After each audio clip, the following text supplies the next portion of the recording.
Hey, I'm gonna show you a neat trick how to change rollers on your garage door without losing your face, because you probably wanna keep your face. Now these steel rollers, they'll wear out over time from age and use, start to make a whole bunch of noise, and can and will eventually cause the door to stop working. So changing them is a good idea. Now I said I'll show you how to do this without losing your face.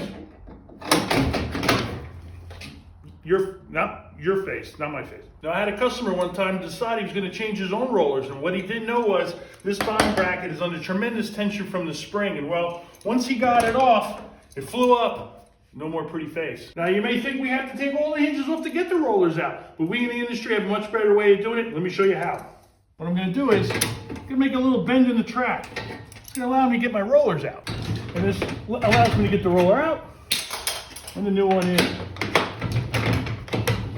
Now the question is, how are you going to fix that dent? Well, you can take your hammer and whack away at it, or you could use the right tool, a track anvil that we have in the industry, to make your track like brand new again.